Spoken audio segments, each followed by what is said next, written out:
8가지 원리를 우리가 2주간 동안 했는데요. 한번 정리해서 쭉 한번 읽어보도록 하겠습니다. 먼저 1계명은요, 가정을 구성함이 나 홀로일 때보다 더 낫다는 확신을 가지라. 그러니까 우리가 살아가다 보면 가정이 불편하잖아요. 할 때도 있잖아요. 왜? 남자와 여자가 차이 있고 성격 차이가 있고 달라도 너무 다른 두 사람이 만나서 살아가는 것이 대부분의 가정이니까 혼자 사는 것보다 더 불편하게 느껴질 수도 있어요. 근데 여러분, 그 생각을 던져버려야 됩니다.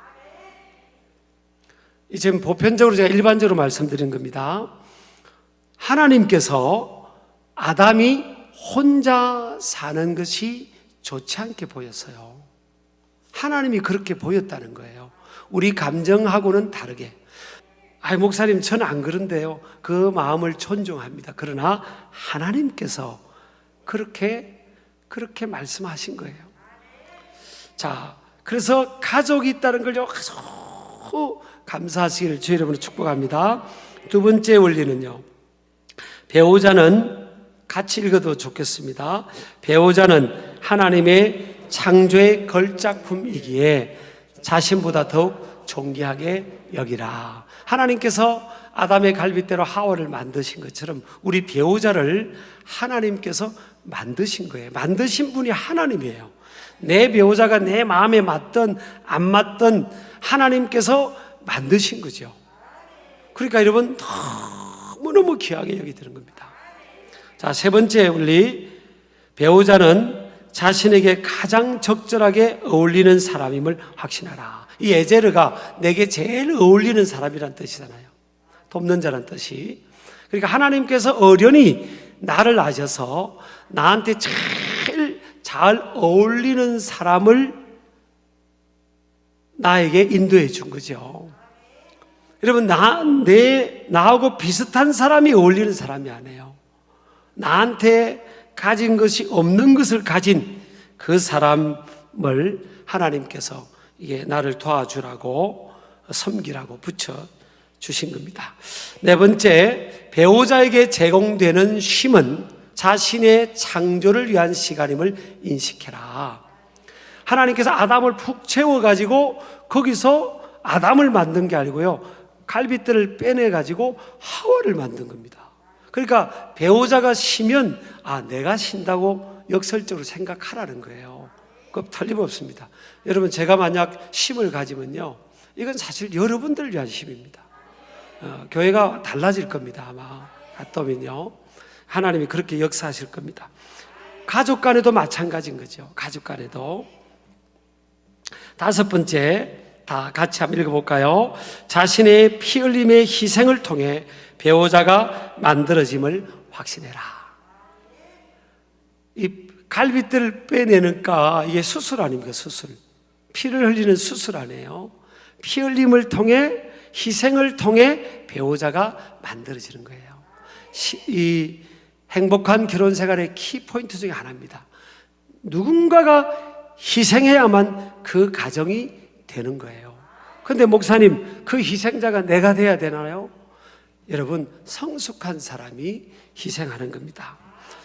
여섯 번째, 배우자와의 만남에는 하나님의 인도와 섭리가 있었음을 확신해라. 물론 어떤 데는 두 사람의 만남에요, 중매쟁이가 개입될 수 있고 사람이 개입될 수도 있겠죠. 그런데 그 모든 만남 속에 하나님의 인도와 섭리가 있었다. 그런데 하나님은 어떤 하나님이에요? 실수하지 않는 하나님. 영어로 하면 God doesn't play dice. 하나님은 주사위를 두 번 던지지 않으신다. 그 다음에 일곱 번째 읽겠습니다. 배우자를 존재론적 자기 자아로 인식하라. 자, 아담이 하와를 보면서 첫 번째 성령 충만할 때였죠. 하와를 보면서 뭐라고 고백합니까? 내 뼈 중에 뼈요, 내 살 중에 살이로다. 그러니까 너의 뼈 중에 뼈고 네 뼈 중에, 네 살 중에 살이라고 하냐, 내 뼈 중에 뼈고 내 살 중에 살이라다. 배우자를 통해 자기 존재적 자아를 발견하는 겁니다. 여러분요, 결혼 생활을 하모니를 이루면서 잘하면 새로운 성숙한 내 자아를, 기가 막힌 내 자아를 이 창조적 자아를 발견할 수가 있게 되는 거죠. 8번째 원리 또 중요합니다. 떠남과 연합함, 한 몸 이룸이 행복하고 건강한 가정의 필수 요소임을 알고 가정생활에 적용하라. 남자가 부모를 떠나 둘이 연합하여 한 몸을 이룬다. 이게 원리입니다. 자, 오늘 이제 9번째 원리입니다. 9번째 원리. 자, 25절을 먼저 읽겠습니다. 이걸 가지고 오늘 말씀을 나누겠습니다. 시작. 아담과 그의 아내 두 사람이 벌거벗었으나 부끄러워하지 아니하니라. 자, 신비한 거예요. 결혼은 남자와 여자, 모르던 남자와 여자와 만나서 결혼이라는 시스템 안에서 결혼을 하고 가정을 이루는데요. 두 사람이 벌거벗었는데 부끄러워하지 않는 겁니다. 참 이게 신비한 거죠.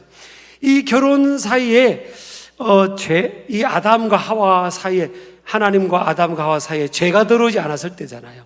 죄가 들어오지 않았을 때는 두 사람이 벌거벗었으나 부끄러움이 없고 수치가 없고 부끄러움이 없었어요. 이 결혼의 신비죠. 근데 나중에 아담과 하와가 하나님 선악을 알게 한 나무 실과를 따먹지 말라 했는데 따먹고요. 그리고 불순종하고 죄가 들어오면서 이제 부끄러움이 들어오고 수치가 들어왔습니다. 그래서 무화과 나뭇잎으로 가리고 또 동산 나무 뒤에 숨고 하는, 그러면서 서로 또 아담과 하와가 손가락질하고 책임 전가하고 저 여자 때문에 내가 선악을 알게 나무 실과 따먹었다고 막 책임 전가하는, 그때부터 죄가 들어오면서 이 행복하던 어둥둥 내 사랑하던 그 관계성이 깨어지고요. 그렇게 된 겁니다. 그래서 벌거벗는, 결혼 안에서는 벌거벗었으나 부끄럽지 않는 거예요. 이 결혼의 신비고 축복인데요. 결혼이라는 시스템을 통해서 하나님께서 허락하신 결혼이라는 시스템을 통해서 남녀가 만났을 때 벌거벗었으나 부끄럽지 않는 거죠. 서로에게 부끄러워 아니하다, 그런 겁니다. 로 이트보샤슈, 히브리어로 그런 말인데요. 서로에게 부끄러워하지 않는 그런 모습이 된 겁니다. 근데 결혼 밖에서의 벌거벗은 만남은 서로에게 수치와 부끄러움. 왜? 그게 뭐예요? 하나님의 경계를 벗어났잖아요. 여러분, 죄라는 게요, 신학적으로 보면 죄가 헬라어로 하마르티아인데 관역을 빗나갔다, 벗어났다, 이런 뜻입니다. 죄라는 것은 여러분 하나님의 말씀의 기준에서 벗어났다, 이런 뜻이에요. 하나님은 우리에게 결혼이라는 울타리를 통해서 남녀가 만나서 행복을 누리고 성적 즐거움도 누리고 자녀도 출산하고 또 서로의 허물도 충분히 드러내도 되는 그런 시스템을 허락해 주신 거예요.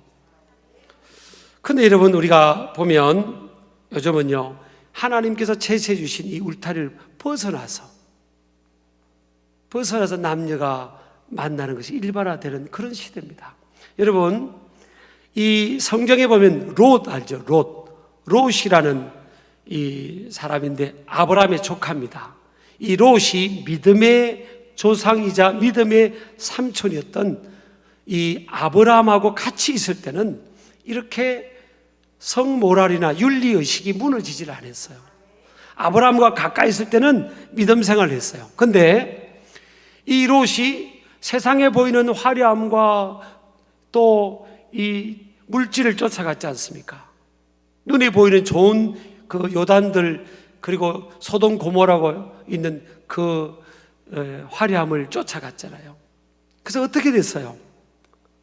일단요, 롯이 무너져 버렸습니다. 무엇이 무너졌냐고요? 롯은 멀쩡하게 역시 소돔 고모라 성에서도 살았어요. 잘 살고 있었는데 뭐가 무너졌죠? 자기 집에 나그네가 찾아왔을 때 롯이 숨겨뒀는데, 소돔 고모라 사람들이 성적으로 아주 문란한 사람들입니다. 그 사람들에게는요, 남녀의 일탈은 문제가 안 되는 그 시대의 그 문화였어요. 그걸 어떻게 알 수 있느냐고 제가 말씀 나누겠습니다. 그래서 그 나그네가 찾아왔을 때 그 사람을 빨리 내어달라고 이 소돔 고모라 사람들이 막 쳐들어옵니다. 그때 롯이 그럽니다. 이 사람들은 우리 집에 들어온 손님이니까 못 내줍니다. 우리 집에 딸들이 있으니까 딸들을 데려가서 마음대로 하시라고. 저는 처음에 성경을 그거 읽다가 이해를 못했어요. 아니, 화가 났습니다. 이 아버지가 자기 딸들을 내어주다니. 충분히 그럴 수 있어요. 여러분, 이 문화의 힘은요, 우리의 의식과 세계관까지에 영향을 미칩니다. 이 모랄리티, 성모랄도, 이 도덕 윤리 이런 것도 영향을 미쳐요. 그래서 그 당시에 사람들의 이런 그 수준은요, 남녀 간의 결혼 밖에서의 만남이 아무 문제가 안 되는 거예요. 그 당시에. 그러니까 소돔 고모라가 하나님의 불로 심판을 받게 된 거죠. 근데 그런 곳에 롯이 살다 보니까 아브라함 곁에 딱 붙어 있을 때는 아브라함이 여호와의 말씀을 따라갔잖아요. 얄라크 히브리어로 하나님 말씀을 따라가는 삼촌 옆에 있을 때는 롯도 믿음으로 딱 무장을 했단 말이에요. 근데 아브라함을 떠나고 말씀을 떠나서 전혀 하나님 말씀이 없는 세속적인 곳에 사니까요, 점점점 뭐예요? 개구리가 물이 점점 뜨거워져서, 냄비 속에 물이 뜨거워져서 자기가 위험하고 죽을 수 있는데도 불구하고 조금씩 물이 올라가니까 그 속에서 위험신을 못 느끼고 수영하고 놀다가 개구리가 물에서 죽어버린 것처럼 사람이 그렇게 무너지는 겁니다. 여러분, 이 세상의 거대한 쓰나미와 같은 이 세속과 이 도덕 불감증화, 이런 거에 대해서 여러분, 우리가 말씀으로 무장하고 경각심을 갖지 않으면요, 다 무너집니다. 하나님께서는 남녀가 만나서 결혼이라는 울타리 안에서 만나면 행복한 결혼 생활을 하고 그 안에 내가 하나님의 행복과 즐거움을 줄 거야. 너희들은 벌거벗으나 부끄럽지 않아. 그러는데 여러분, 롯이 그렇게 가니까 나중에 뭐예요? 자녀도 마찬가지입니다. 자녀도 아버지를 술 먹여가지고 거기서 씨앗을 가져서 이 모압과 암몬 족속이 됩니다. 말도 안 되는 일들이 일어난 겁니다. 오늘 이 시대도요, 이 교회 밖에 말도 안 되는 일들이 펼쳐지고 있는 거예요. 여러분, 우리가 깨어 있어야 될 줄 믿습니다. 여러분, 그러나 성경은요, 남녀가 결혼이라는 시스템을 통해서 만나야 된다는 겁니다. 근데 교회 안에도 이번 우리 온가족 새벽 봉회하면서 목사님들이 한 달 동안 오셔서 말씀을 나누는데 이제 한 3일 남았습니다. 성례하시기 바라고요. 어떤 분이 그 노아의 방주가 만약에 구멍이 뚫려버리면 물이 새들어서 침몰하지 않냐. 오늘날 여러분, 우리 몸은, 우리 마음은 하나님의 성전인데 우리 마음에 이 구멍이 뚫려서 세상적인 것들이 막 들어오는 겁니다.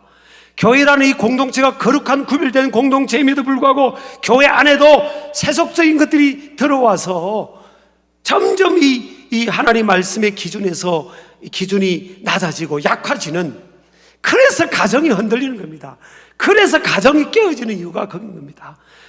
부끄러워하고 수치를 겪는다는 거예요. 여러분, 죄는 절대 우리에게 영원한 즐거움을 가져다 줄 수 없어요. 죄는요, 부끄러움을 가져다 주고 수치를 가져다 주고 고통을 가져줍니다. 여러분, 우리 남자들도 마찬가지고요, 정신 바짝 차려야 됩니다. 여자들도 마찬가지고. 제가 이 말씀을 하나님이 주셔서 하는 겁니다. 제가 오늘날 한국 교회 안에도 세계 교회 안에도요, 수상한 사람들 많습니다. 사실 제가 정죄하려고 그런 게 아니에요.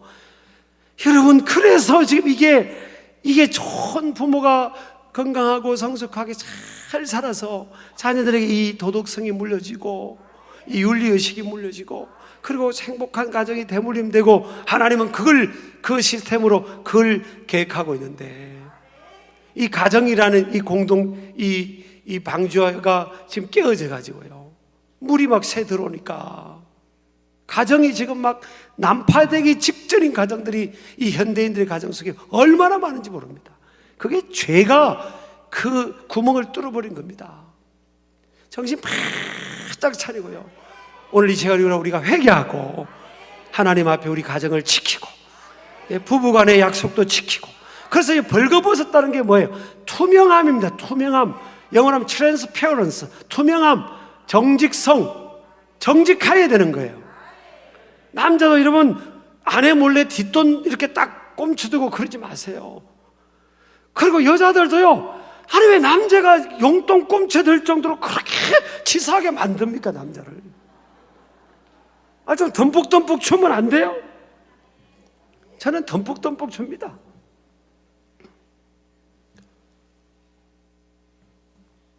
정직하는 거예요. 숨기지 않을수록 친밀함이 주어지고요, 그리고 그 안에 행복이 있어요. 그래, 당신 다. 저는요, 우리 내 카톡 비밀번호 다 우리 아내 다 합니다. 보고 싶으면 다 보라고. 다 보라고. 근데 내가 내 비밀번호를 내가 몰라요, 또. 신경도 안 쓰니까. 다 투명해야죠. 그게 우리 건강한 가정을 지켜주는 겁니다. 그게 지켜주는 거예요. 아니, 어떤 부분은 그러더라고. 아내가 이거 보면 안 된다고 그래. 그게 수상한 거지.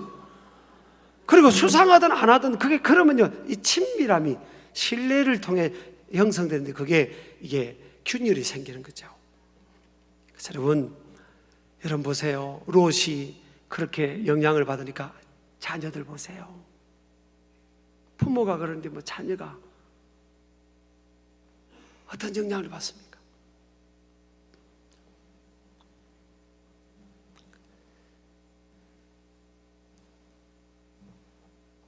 자신을 드러내는 훈련하기를 축복합니다. 그래서 팀 라이라는 분은요, 가정 안에서의 내가 진정한 자기자다 그랬습니다.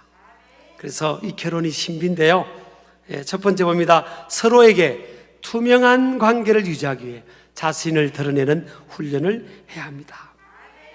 감추지 말라는 거죠. 두 번째, 가정이라는 곳은 자신의 민낯이 모두 드러나는 곳임을 인식해야 합니다. 가정에서 다 압니다, 서로가. 세 번째, 정직이 보장되지 않을 때 서로에게 부끄러움과 수치를 가져다 줄 수 있습니다. 네 번째, 가정은 가장 민감한 공동체이기 때문에 서로에게 정직하지 않을 때 하나됨의 균열과 상처를 가져올 수 있습니다. 자, 마지막 10번째 원리입니다. 10번째, 그러니까 정직을 위한 대가를 지불 해야 됩니다. 정직하면 여러분 그 이후에 오는 축복은 더 크다는 걸 꼭 기억하시길 바랍니다. 10번째 마지막 원리입니다. 끊임없이 서로를 모습 그대로 수용하는 태도를 견지해라. 자, 벌거벗었는데 뭐예요? 부끄럽지 않다는 거예요. 벌거벗었는데. 가정 안에서는요, 서로의 모습이 적나라하게 드러나는 곳입니다. 상대방의 단점과 허물이 가장 뚜렷하게 투명하게 드러나는 곳이 가정입니다. 가장 성숙한 가정은 벌거벗었으나 서로의 감정이 부끄럽거나 수치심을 느끼지 않는 환경이 조성되어 있는 곳입니다. 서로를 잘 품어준다는 거예요. 자신의 감정이나 상처와 연약함이 온전히 드러나도 수용이 되는 곳이 성숙하고 건강한 가정입니다. 여러분, 그럼 누가 품어줘야 되겠어요? 벌거벗으나 부끄럽지 않다는 건 뭐예요? 품어줬다는 거예요. 벌거벗으니까 다 드러나는 거예요. 이게 신체적인 것만이 아니에요. 이게 정서적인 것, 감정적인 것, 이런 것들이 다 드러나는 곳이 가정이에요. 밖에서는 아주 철저하게 자기 관리하면서 사회생활을 잘 하는 남자와 여자일 할지라도요, 가정에 들어오면 나의 진짜 내 자아가 드러나는 거예요. 가정에서는 내 유아적인 모습, 유아틱한 모습, 성인아이의 모습, 몸은 어른이지만 내 아이의 모습, 다 자라지 않은 또 다른 나의 자아가 가정에서 드러나는 겁니다. 그럼 어떻게 해야 되겠어요? 누가 품어야 되죠? 성숙한 사람이 품어야 되는 겁니다. 우리 예수님께서 요한복음 8장에 보면 그 잡혀온 그 여인을 용서해 줬잖아요. 온 동네 사람들이 왕따 시켰던 아주 못돼 먹은 삭개오를 주님은 삭개오가 내려오너라 이름을 불려줬죠. 우리가 나 진짜 나쁜 사람은 이름 안 부르죠. 저 나쁜 놈 그러잖아요. 근데 이름을 불렸다는 것은 인격적으로 대화한 거죠. 삭개오야, 오늘 네 집에 들어가겠다. 여러분, 온 동네 사람들이 손가락질하는데 그 집에 들어가서 밥을 먹고 친구가, 여러분, 누군가 집에 들어가서 밥을 먹고 잠을 같이 잔다는 것은 그와 내가 베스트 프렌드가 된다는 거 아니에요. 누군가를 내가 초대하는 것도 마찬가지만, 누군가가 우리가 어울릴 때, 여러분, 사회적으로 막 손가락질 받는 사람하고 같이 밥 먹고 같이 어울리고 같이 사진 찍으면, 여러분, 그 굉장히 손해보는 겁니다. 이미지적으로 손해보는 거예요. 근데 예수님은 그렇게 하셨어요. 손해보는데도 그게 사랑이고 성숙함이잖아요. 가정에서는요, 다 성숙한 사람이 품어야 됩니다. 여러분, 한 사람의 성숙한 사람이 있으면 돼요. 그 사람이 품어서 가정 안에서 또 다른 그 사람의 자아를 끄집어내주고, 그래서 품어주면서 힐링이 일어나는 거예요. 숨겨진 웅크러진 내 자아가 치유를 받고 감정이 치유를 받으면서 이렇게 회복이 일어나는 거예요. 그리고 가정에서 성장과 성숙이 일어나는 겁니다. 뭘 통해서요? 수용입니다. 수용하는 거예요. 성숙한 사람은 수용하는 겁니다. 다 품어주는 겁니다. 교회도 마찬가지죠. 교회도 보면 하나님의 집이니까 교회도 가정과 같은 곳 아닙니까? 품어주는 거예요. 다 품어주는 겁니다. 그냥 다 이렇게 용서하고 품어주는 겁니다. 이것이 가정의 신비고 하나님의 계획이에요. 계획. 그리고 우리 다 손 내보세요. 그런가 보다. 시작. 그런가 보다. 그냥 제 인생 철학 중에 하나예요. 그냥 그런가 보다 하고 품어주는 겁니다. 어떤 사람은 그래 저한테 상담하는데, 목사님, 우리 아내는요, 나 40년 전에 실수한 걸 가지고 지금까지도 이해하게 안 돼요. 40년 전에 실수한 걸 가지고 지금까지도, 제가 지금 들으면 한 수천 번 들었다는 거예요. 제가 이해합니다. 그 상처를, 그 여인의 상처를. 그렇지만 그래 분들 뭐가 해결됩니까? 사람은요, 수용해줘야, 품어줘야, 벌거벗은 모습을 품어줘야, 민낯이 다 드러난 모습을 품어줄 때 여러분, 거기서 회복이 있고요, 치유가 있고 성장이 있고 성숙이 있는 줄을 믿습니다. 다 품어주는 겁니다. 그냥 다 그런가 보다. 그래, 내가 품어줘야지. 그럴 때 주님께서 그 가정을 치유하시고 회복하시고 세워주실 줄을 믿습니다. 한두 분이 아니에요. 끊임없이 서로를 모습 그대로, 내 방식대로 상대방을 바꾸려고 하면 안 돼요. 서로를 그냥 그 모습 그대로, 연약한 모습 그대로, 실수하는 모습 그대로, 못난 모습 그대로, 허물이 있는 모습 그대로 품어주는 거예요. 그러면 그 용서와 그 용납, 수용을 통해 또 다른 새로운 자아가 자라고 변화가 일어나고 성숙이 일어나는 거죠. 이게 결혼의 신비고요, 하나님의 우리를 향한 결혼을 통한 계획인 줄 믿습니다. 우리 신길 가족들 행복하시길 바랍니다. 행복한 가정생활, 이 10가지 원리를요 잘 적용해서 그렇게 되기를 주의 이름으로 축복합니다.